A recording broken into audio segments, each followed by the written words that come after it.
கர்த்தருடைய பரிசு நாமத்திற்கு ஸ்தோத்திரம் உண்டாவதாக. இன்று கர்த்தருடைய வார்த்தை, ஆகையால் இதோ வானத்தில் இருக்கிறார் என்று சொல்வார்களானால் புறப்படாதிருங்கள், இதோ அறை வீட்டில் இருக்கிறார் என்று சொல்வார்களானால் நம்பாதிருங்கள். மின்னல் கிழக்கிலிருந்து தோன்றி மேற்கு வரைக்கும் பிரகாசிக்கிறது போல் மனுஷகுமாரனும் வருகையும் இருக்கும். மத்தியு 24வது அதிகாரம் 26, 27 வசனம். ஆமீன். கர்த்தர் இன்றைய நாளில் சொல்லுகிற வார்த்தை என்னென்னா, நான் இன்னைக்கு ஒரு வீடியோ பார்த்தேன். இலங்கையில் இயேசுவை போல ஒரு மனிதன் இருக்கிறார் என்று சொல்லி அநேகர் அவரை போய் பார்க்க போயிருக்காங்க.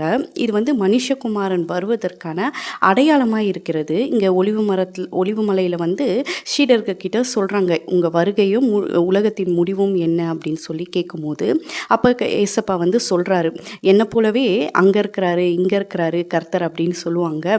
அதெல்லாம் நீங்கள் நம்பாதீங்க. ஆனால் இதே போல் கடைசியாக ஒரு மனிதன் வருவான். அவன் தான் அந்தி கிறிஸ்துவாக இருப்பான்.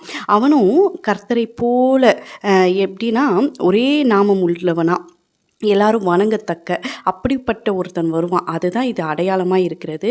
அங்கே இருக்கிறார் கிறிஸ்து, இங்கே இருக்கிறார் அப்படி என்று அநேகர் சொல்லுவாங்க. கிறிஸ்து ஒருவர் தான். அவர் விட்டார். அந்த மேசியாவை தான் இஸ்ரவேலர் அவங்க விட்டுட்டாங்க.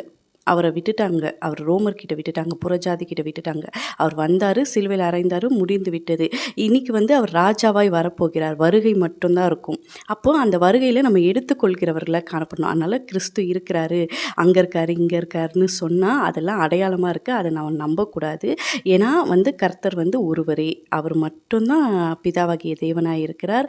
அவர் ஆவியானவராக இருக்கிறார், வார்த்தையாக இருக்கிறார். அந்தி கிறிஸ்துவின் ஆவிகளுக்கு செவி கொடுக்காம ரொம்ப கேர்ஃபுல்லாக இருங்க. வசனத்தை மட்டும் நம்புங்க. வசனம் என்ன சொல்லுது, பைபிள் என்ன சொல்லுது, பைபிள். அதனால தான் வசனத்தில் நம்ம தேறினவர்களாய் காணப்படுவது மிகுந்த அவசியமாக இருக்குது. ஏன்னா இது கடைசி காலம், மோச போய் விடுவோம் இல்லவா. கர்த்தர் இந்த வார்த்தைகளை ஆசீர்வதிப்பார். கேட்ட யாவரும் ஆசீர்வதிக்கப்பட்டவர்களாமே. ஆமென். ஹல்லேலூயா.